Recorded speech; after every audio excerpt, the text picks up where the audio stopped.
Thank you, MBIFL, for having us over. It's always a pleasure to be back here on this wonderful stage and meet all these lovely readers in Kerala. So, taking you right into the Tamils, a portrait of the community. A few weeks ago, I was traveling and went onto Facebook and I saw a post by a journalist I respect a lot, Mr. Mukund Padmanabhan. It was a review of the Tamils by Nirmala Lakshman. And in that, he describes it as a multi layered genre bender where Nirmala underscores the separateness and interconnection inherent in the Tamil people.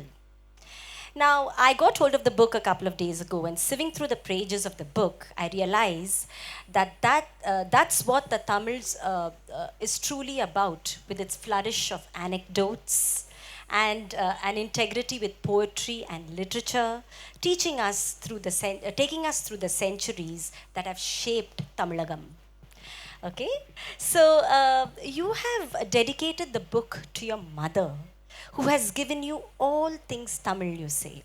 Okay, what are some of these Tamil things that you hold dear to you and that which has shaped you and your thought process in putting together the portrait of the Tamil community?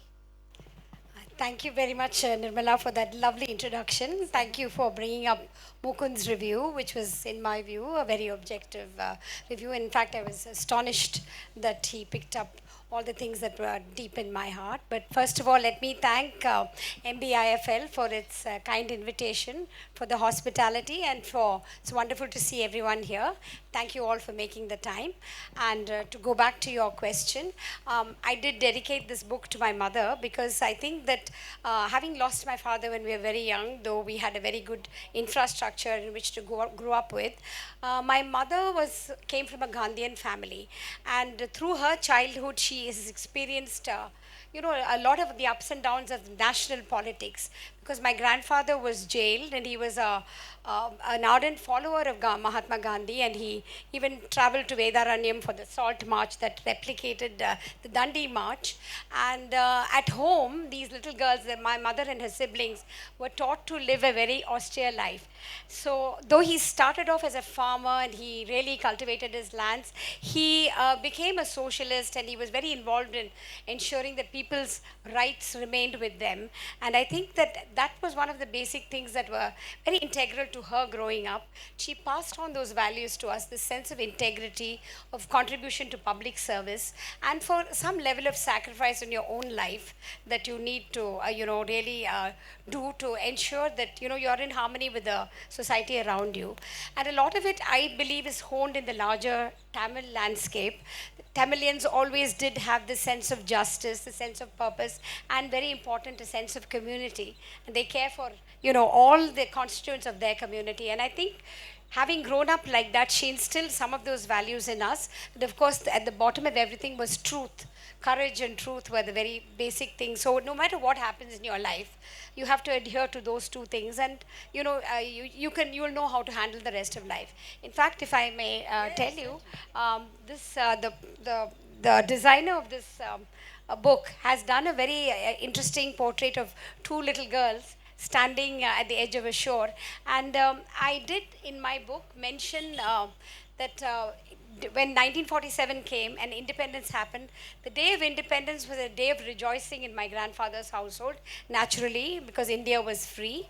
But the two little girls, that is my mother and her sister, were most happy because they could stop wearing the khadi clothes that he imposed on them, and they could enjoy the color of a newly independent India.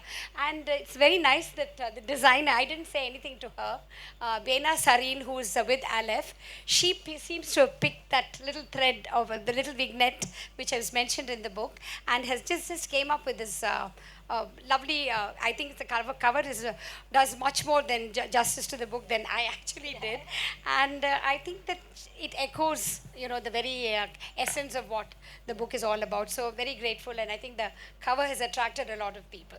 That's beautiful. Could you give us an anecdote of, a time when your mother showed courage that you've kind of, or any of the other attributes that you were talking about, like an incident that can throw light on what is, and that will also take us to what it is to Yes. be Tamil. Okay.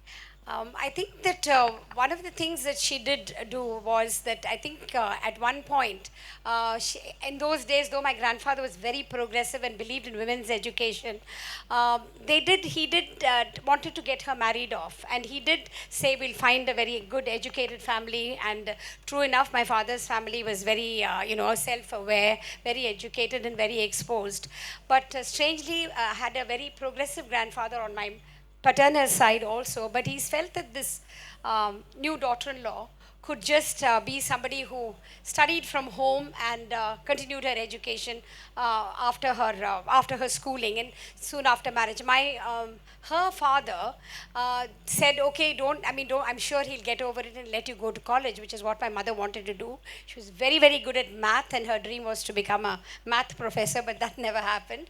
But nevertheless, I think she stood her ground and insisted with this very senior person who was her father-in-law and head of the family that she would. And I think she sort of threatened to go on a Gandhian type of fast and got her way and went to college. And I think the persistence in an 18-year-old or 19, whatever she was married.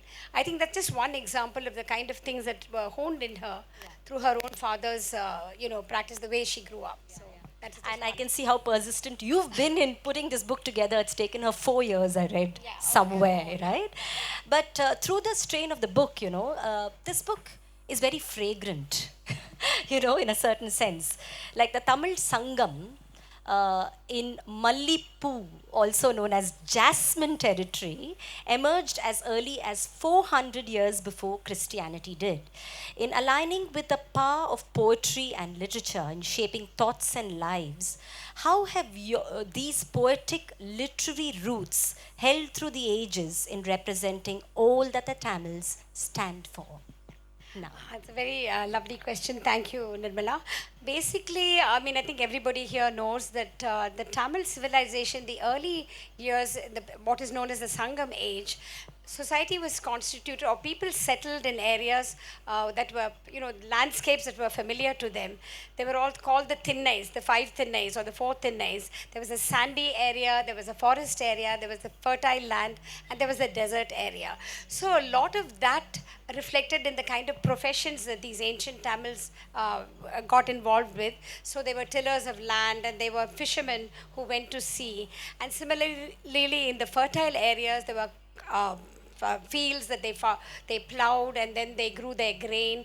And that that in the arid landscape and in the forests, people eke their living out of the mountain fruit and the berries that they found. And so the professions also evolved according to the landscape. And I think that this Tamil Thinnai is something that has persisted over the years. And like you said, the fragrant jasmine was something that empowered and in some ways has been seen in much of Sangam poetry. It's been reflected as a sort of an emblem of Tamil Nadu almost, because I think it was cultivated from, as you said, way before the Christian era. And I think mainly that the whole landscape has flowed into the blood of the Tamils and has persisted in their poetry, in their culture, in their writing and literature right up to the present day. And one more thing is, I've had an expert, Professor Arjun Appadre, tell me that politicians who speak on stages who may not be very, very literary themselves sort of use the Sangam language when they declaim their, whatever their political ideologies are from the stage. And even somebody who's driving an auto rickshaw is able to stand in the corner and applaud this kind of declamatory poetry, which shows that the power of words and the power of literature runs very, very strongly through the Tamil veins, right from the earliest days to the present time. Lovely. But you also talk of how the Sangam age is your favorite age. So would you like to take us through that? Yes. It is, I had to be restrained by my editor who said for copyright reasons, you can't keep on quoting Sangam poetry, even though my favorite poet, A.K. Ramanujam, has done yeoman work in translating a lot of the Tamil Sangam poetry. I'm sure many of you have had access to his poetry, but I couldn't quote as excessively as I wanted to, but I would love to share a few of my favorite words here. Can I do that?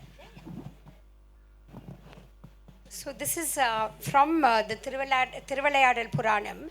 It said that the sage Agastya came down the mountains and he created, became part of the Tamil landscape. And the story goes that the Vindhyas grew and he couldn't go back to the north. So it sets the tone for early Tamil, the beauty of early Tamil poetry. And Agastya is supposed to have said, this is from the Tiruvalayadal Puranam. They say the Tamil land where I am headed is full of poetry. Everyone that has studied Tamil has achieved sweet Tamil wisdom. So kindly heal my ignorance and give me the book of perfect, natural, correct Tamil. So we know that, that is the stage upon which much of Tamil literature is set. So we have this echoing right from the early centuries of, this is beyond in the mists of history. It's the pre-Sangam age. And the literature of the age also says that, this was a safe community. It was a beautiful community where people like Agastya strode into. And they say that this is another poem that I'll quote. The traveler is safe on the highway. Sellers of grain shelter their kin. See, there is again that sense of community. More unfathomable than the waters is this love for this man of the mountain slope, where bees make rich honey from the flowers of the Kurinji that has such black stalks. The beautiful transition from language to personal love is very characteristic of the Sangam poetry, whether you talk about Aham poems, and then the Puram poems, which are poems of the outside. Aham is about the inner feelings of love, of heroism, of death and misery and all of that. So I think what is great about Sangam poetry is the way all these things can be melded into one poem. You can talk about the traveler, then you can jump to somebody's lover and someone praising her lover. So, that's the beauty of this.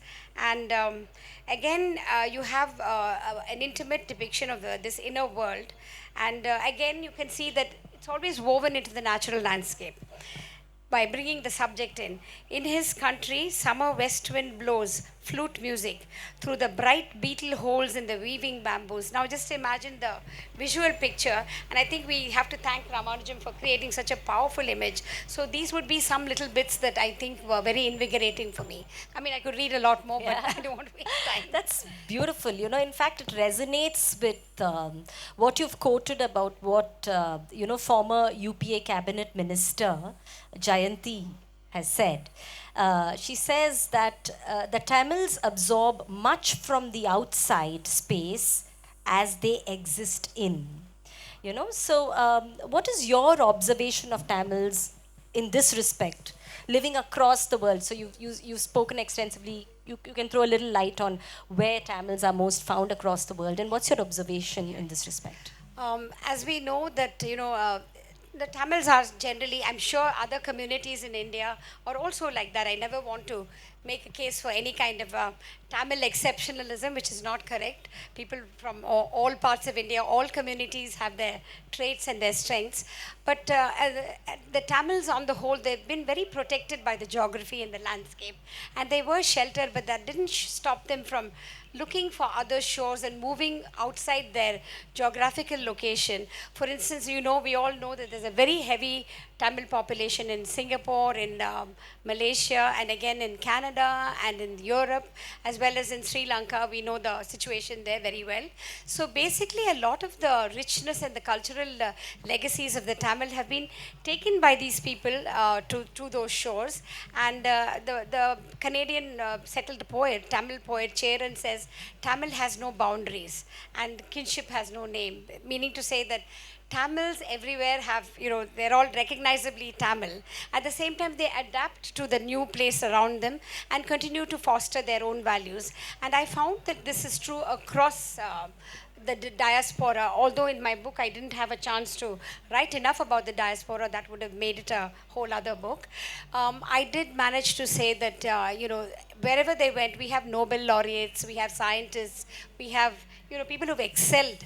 And I like to believe, because of their roots in Tamilaham, maybe not themselves, but their ancestors took forward with them a certain kind of grit and a certain kind of courage is again a word that I think Tamilians always seem to embody.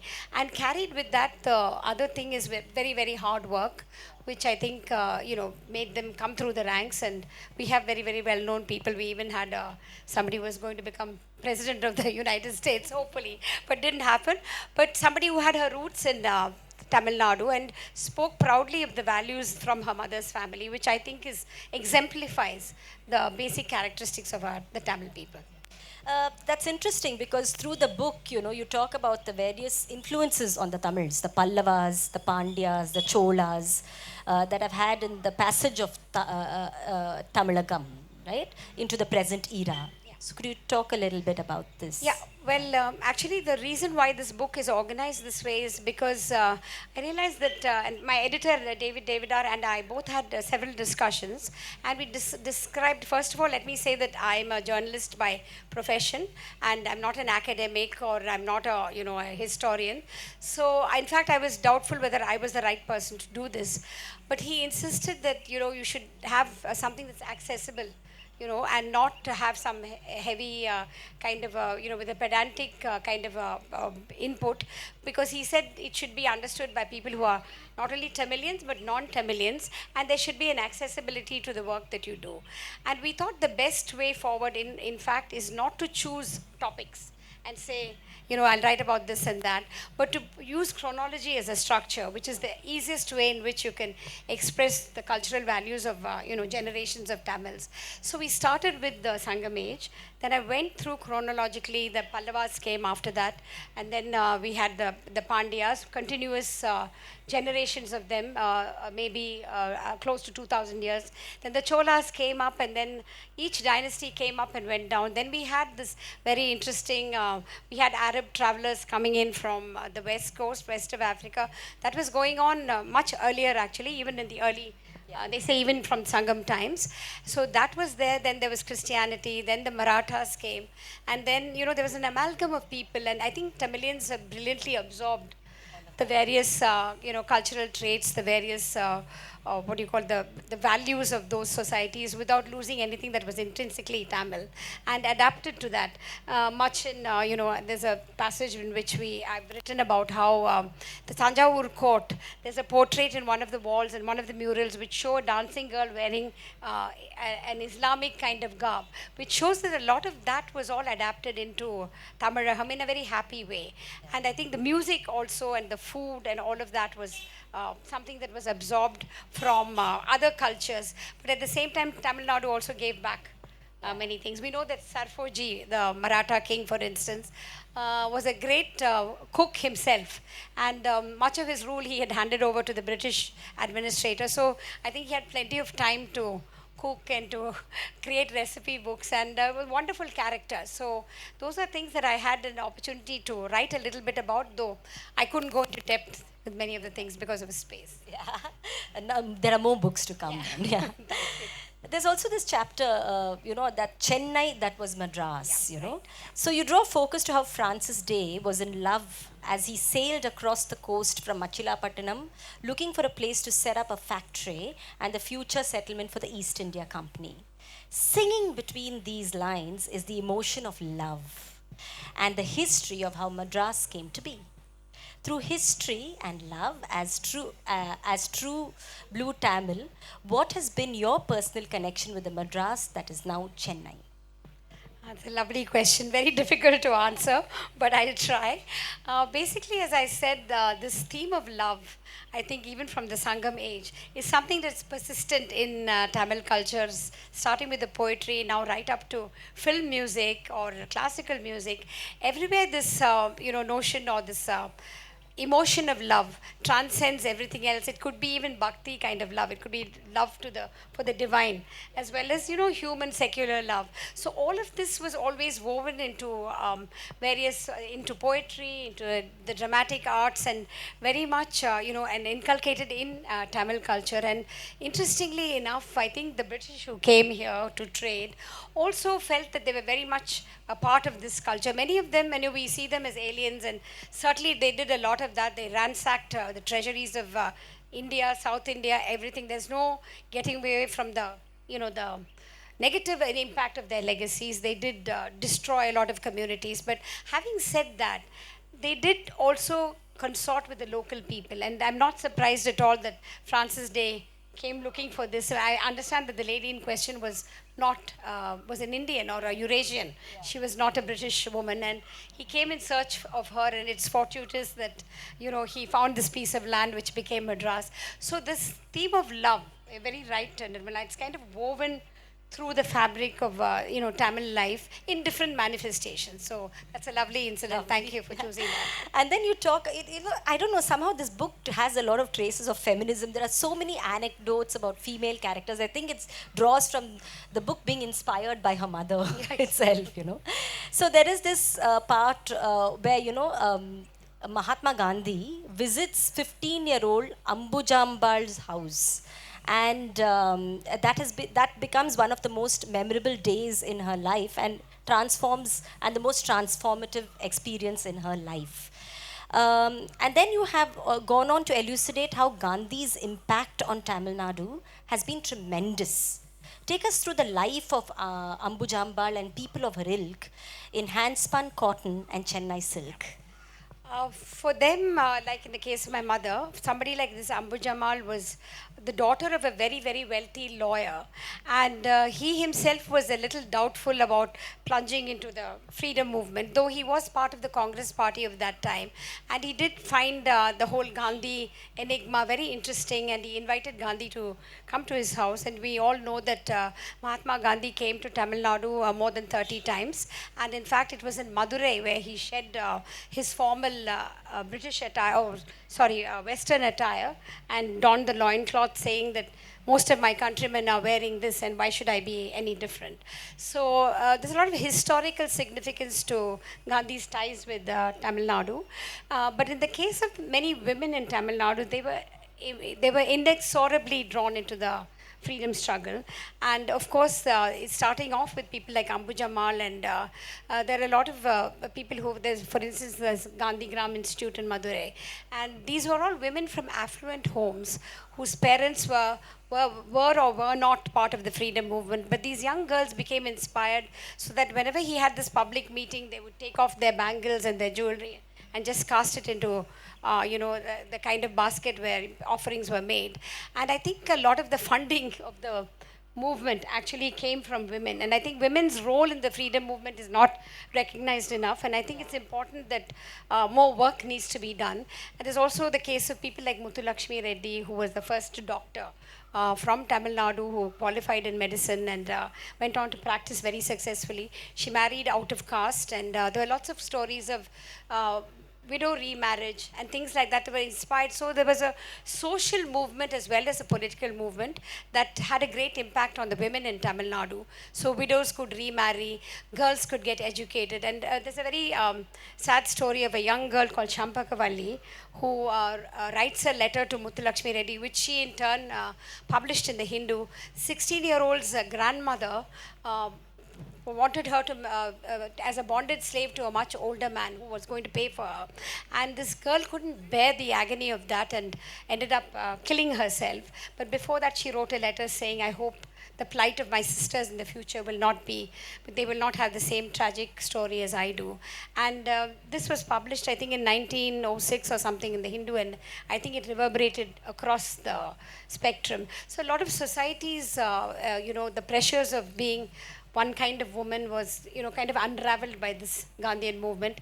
Following that, it's important to say that the Dravidian movement also picked up on this, and the coalescence between, I like to think that there were disagreements later between the Dravidian political ethos and the national movement. They kind of splintered and went their separate ways. But the Dravidian movement also called for a great deal of equality for women and for castes, and for, worked against segregation, and also worked against, the hold that upper castes had on government jobs or on other things like that. So it was important. It was a parallel. So we have to mention that the Dravidian movement was also very, very relevant to the growth of Tamil Nadu. That's interesting, because there's another part in which you talk about in this Tamil by birth, Muslim by faith. you know. Just as local Tamil tradition, customs, cultural practices, music, and language were part of the Tamil Muslim community, it is important to note that the architecture of the mosques of Tamilagam followed Dravidian idiom. Oh, that's a very nice observation that you've picked up on. Thank you for that, because I think it's important. And I have a photographer friend called Anwar, who who did a film called Yadum. It won prizes in Canada and other parts of the world. Where he went on, he was the one who triggered this title for me by saying that, I'm Muslim by faith, but I'm Tamil by birth, and which I think is essential to understand that religion is private, religion is practice that you do privately, but your ethnicity can be quite different from that. And then he very proudly said that a lot of the customs and traditions that they follow are Tamil, whether it's the birth of the child or, as you said, in architecture. What different communities follow is essentially an idiom that is very known to them. It's been practiced for generations within their communities and their families. And by faith, you can be Islam, or you can be Christian, or you can be Hindu, whatever. But the whole idea that, for instance, the architecture that you mentioned, is that, you think that all mosques will have those minarets. Initially, the early mosques in Tamil Nadu had just pillars, it looked like a Dravidian, it looked like a Tamil Hindu temple. There was no sense of, mosque, and all that came much later, something that they imported from West Asia. Basically, what it was a place for prayer, for faith, and whatever the local stapatis and contractors knew was to build structures that are intrinsically Tamil. So they followed that architecture, and it was never a question of something that was very alien. Of course, adaptations later, when the Muslims came into the Madurai Sultanate and all that was created, there was more of the Western Islamic influence. But initially, if you go to Kayalpatnam, and even if you go to Madurai, there's a very, very ancient mosque which was built in some 730 AD or something, which looks like a Dravidian temple. So. Amazing. So you also, I was going through some of your talks on the book, and you've spoken of certain thrills and challenges while working on this book, and how you came across a very interesting thing that a Muslim person in Tamil Nadu was doing. Could you tell us about it? It's again follow up to the thing that we just discussed. Basically, I was traveling near Tirunelveli, and one of those small towns. I don't even remember the name of the town, but where we just stopped and we saw a lot of people gather around. It was not even a temple. It was like two huge painted deities were both sort of in a prone position, and the people had gathered around it.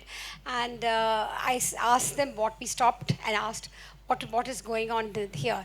They said this is called Vandi Maricha Swami. That is, anybody who passes by prays for safe passage at that temple.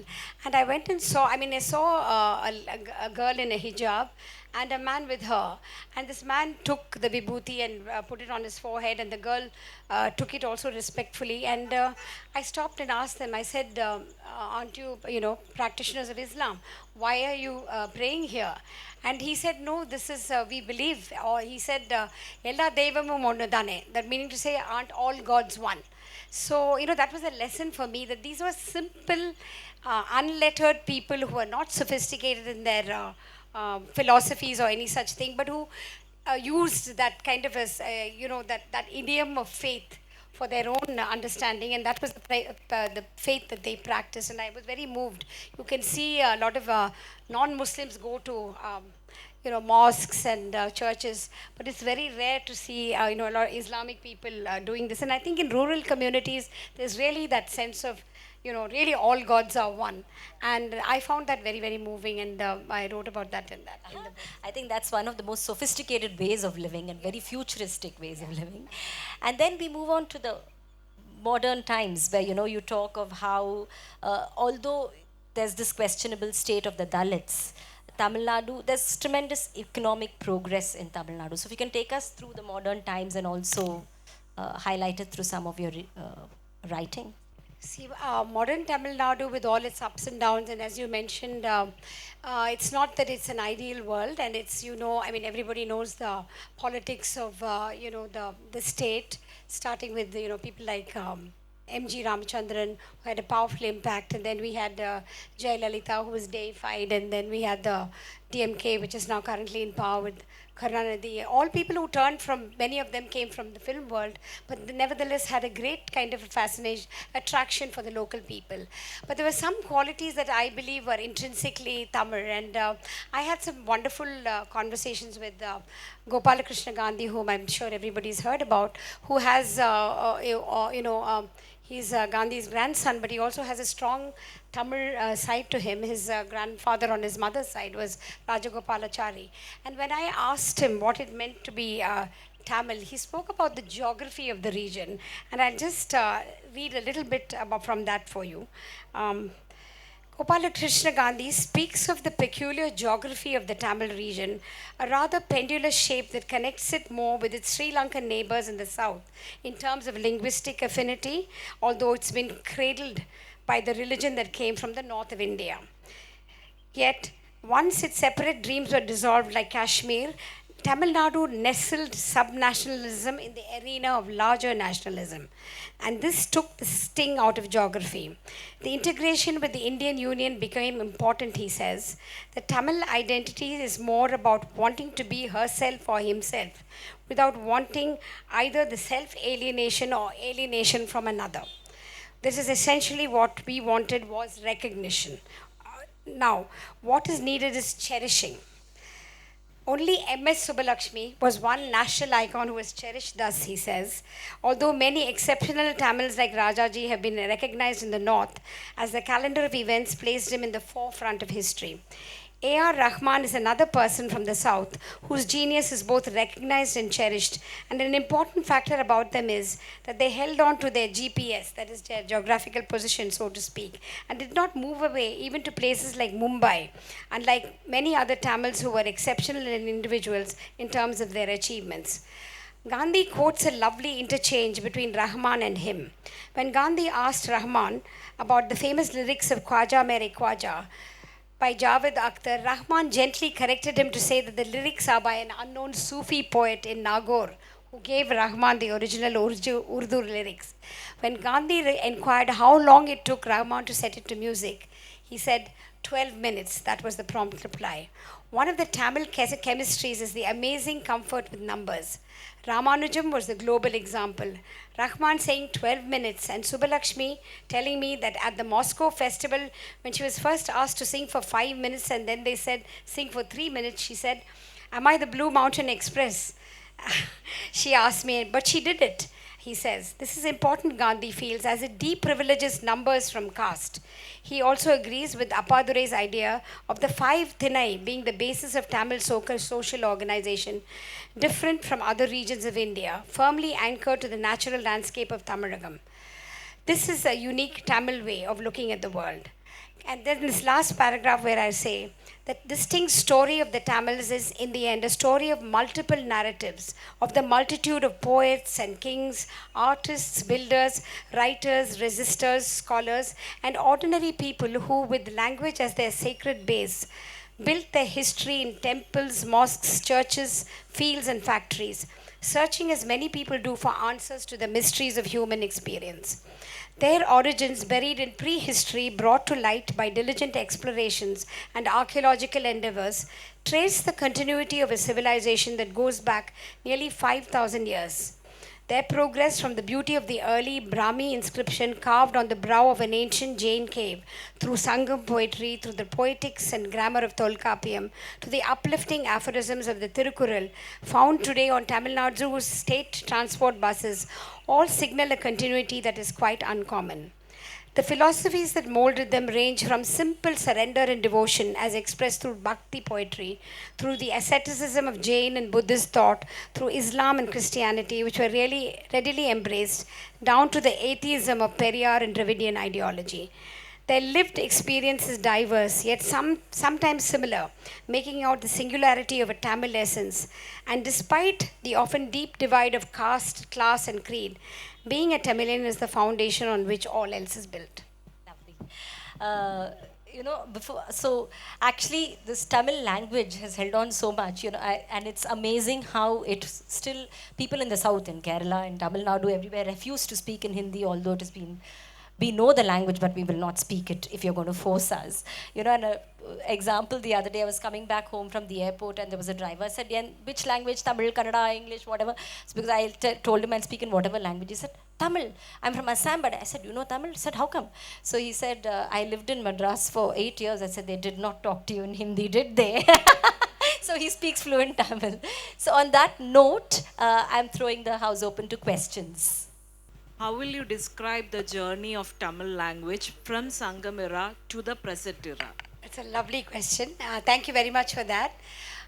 As you know, initially there was something called the Tamil Brahmi, and there's dispute as to whether classical Brahmi preceded that or whether it was a parallel development. And I think the view is that Tamil Brahmi sort of came from classical Brahmi, but very quickly branched into its own. And then following that, there was something called Vattarthu.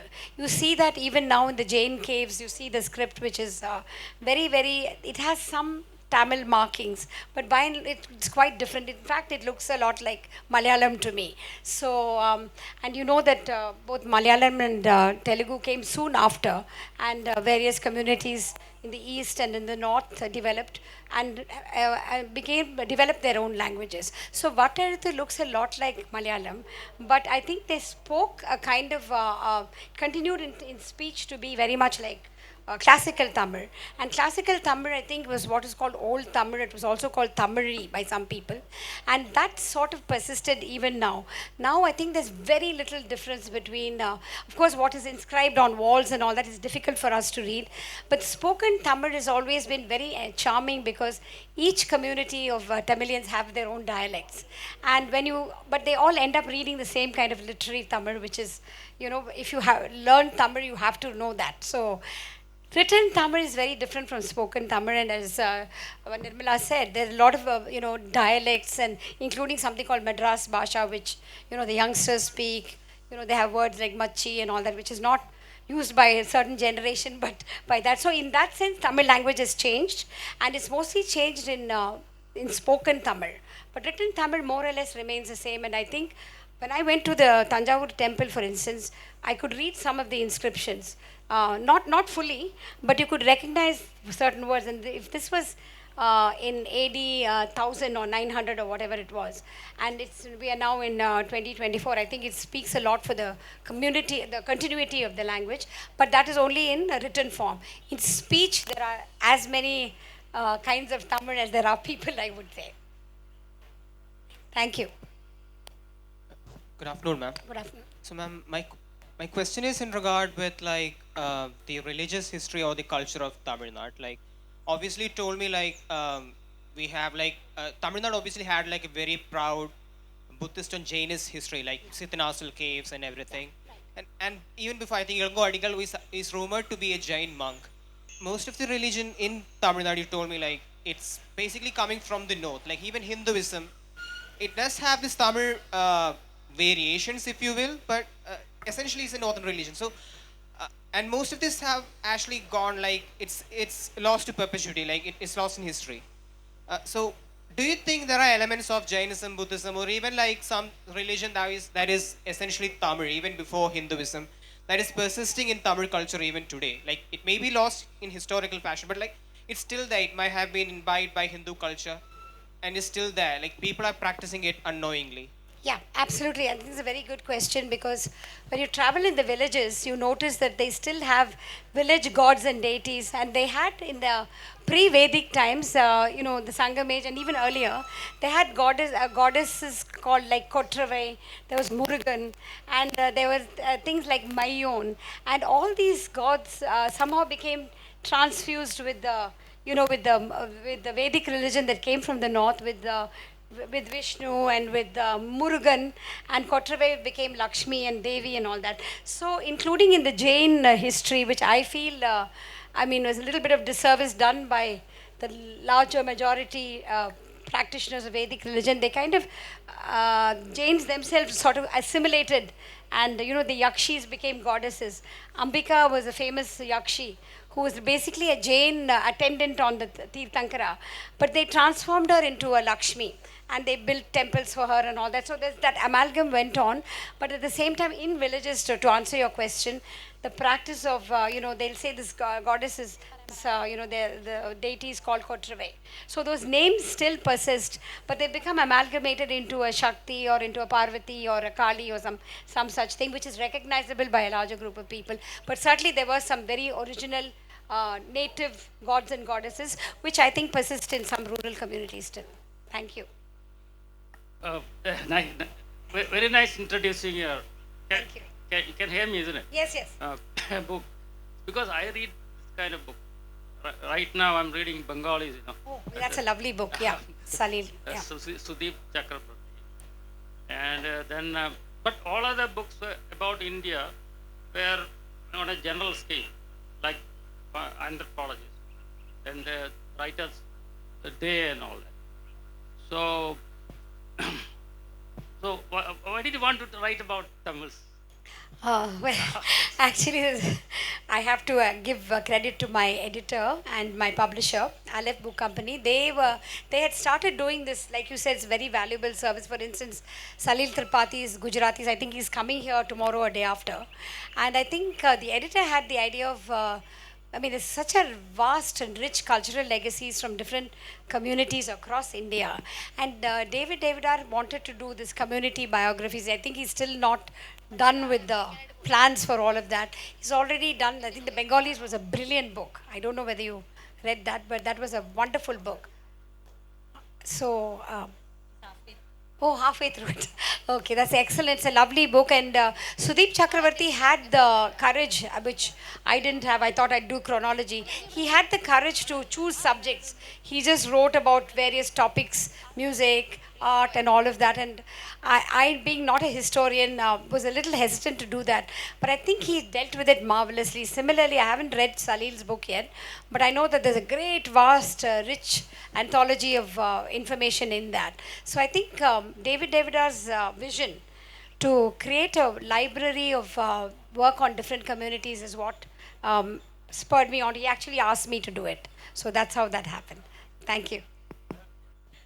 Ma'am, Yes, sir. thank you so very much. It was pretty interesting. I am a Malayali, but converted to a Tamilian, I would say. Lovely to hear. Thank you. Yes, in fact, I had a choice to come to Kerala on posting. I said, no, I want to go to Tamil Nadu because Wow. not just because of, earlier reasons, studies, etc., friends, and I don't regret it a single day. I'm somewhere in Chennai now. Just want to ask you, with all that you said and about Tamil Nadu and especially now with regard to the Bronze Age, the Iron Age rather. Yeah. That's again a very proud achievement, isn't it? When we look back. My question is like even now when you go to the hinterland of Tamil Nadu, like say near say Nanguneri for example, Tirunelveli, etc., you still have that divide. I mean, people have died over it. It's almost a daily occurrence. There are places where you have walls built. You have, you can't worship in the same temple. Water has to be from another well. Despite all this, despite all that Periyar did and the Dravidian movement, etc., why is it that it's still so pervasive? A very good question. Thank you for that. In fact, I've touched upon it. I wanted to write more on that. I spoke to somebody called Vasuki Bhaskar. I don't know if you know about him. He's the editor of a magazine that's devoted to Dalit matters. And he says, for me, it was very powerful for me to hear this. He said the Tamil identity is not so important to me as the identity of my people, the Dalits, who have been, continue to be facing terrible violence in their lives, whether it's to do with marriage, with, as you said, worship, and just their existence at the edge of a village. They're not integrated into any community. He said even banks, national banks, will not set up a branch in a Dalit colony. They'll set up the branch in the center of the village. And they say it's so difficult when you ask Dalits to save money and to make use of opportunities that are given to them by the government. They're unable to use it because, simply like you said, they're not allowed to, still, in some places, there's also the two-glass system. And when you go and ask somebody in the tea stall, why is this going on, he'll deny it. He'll say, there's no such thing. But this practice is very persistent, and you heard this horrific story of, dumping human feces in a tank that is used by Dalits. And even those kind of crimes are never persecuted, are never prosecuted. And that, I think, is one of the terrible tragedies of Tamil. I'm sure there are caste issues persist all across India in different things, but I think this thing of integration of Dalits into mainstream society has just not happened. It's a shameful thing, in my view. And I think it's only, unfortunately, at the individual level where we can make a difference. It happens, it's more easy in urban centers, but in the rural areas, like you said, there are walls that are built. There are common resources which are not open to them, and there's what is worse is mutilation of their own resources, and they're not even allowed to coexist. So I think we have a long way to go, and I do touch upon that in that topic. I'd have liked to write more, but many people I spoke to also didn't want to be named. They said that, we don't want our names in the book. Please, and somebody's, in someone's, I mean, forgive me for mentioning a caste, but a Tevar community, somebody wanted to marry a Dalit, and that boy killed himself because he was not allowed to marry this girl. So there are lots of incidents like that, but they didn't want to be quoted. But I think that's a shameful fact of matters in Tamil Nadu. So thank you for making a point, for highlighting that it's an important aspect. No, actually, this what he was saying. There's a lot of disparity here and there. That is what he was asking. That in Tamil Nadu there is a segregation of communities, yes. And but all the Tamil people who come to Kerala to work, I found them to be, I mean, some of them work in my house, very, very good, without any bias whatsoever. But they probably come from a different community. And you said the diaspora, most of them were from this kind of community, because they had to suffer. But the Hindus are there in Tamil Nadu also. You are a Hindu, I am a Hindu. So we should have added a few more. Something like, you say, about say Aravind Ghosh, for example. He lived in Tamil Nadu, didn't he? So probably you could got him. Kerala is a progressive state, and I applaud all of you who live here. And I think it's a community that's, I mean, it's a state that's much more equal in real life terms and in social indicators. So, a hearty kind of recognition of that. And Nirmala, would you like to add something? Actually, so last year I came to MBIFL and I was going back, and I wanted to buy banana chips in the airport. And he said, "Idu thengai ennala pannirukkiradhu kudu." So he said, "Is it made in coconut oil?" He said, "Everything here is made in coconut oil. You're not from South India." I said, "No, I'm South Indian.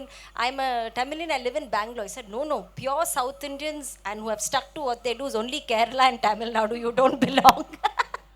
So this is what I heard. So on that note, I would suggest that all of you read the Tamils. It's an incredible work that infuses, it is an honest infusion of, anecdotes which Nirmala has found very, I don't know, there's a very personal touch to those anecdotes which take you through this history. And it's a very literary piece of non-fiction writing, which is why I think I love this book. As I did Alexander's Freighters, Chasing the Monsoon. So on that note, thank you all very much. Thank you for being here, and thank you, Nirmala, for your very kind interlocution. It made it very easy for me, and thank you all for being such a wonderful audience. Thank you very much.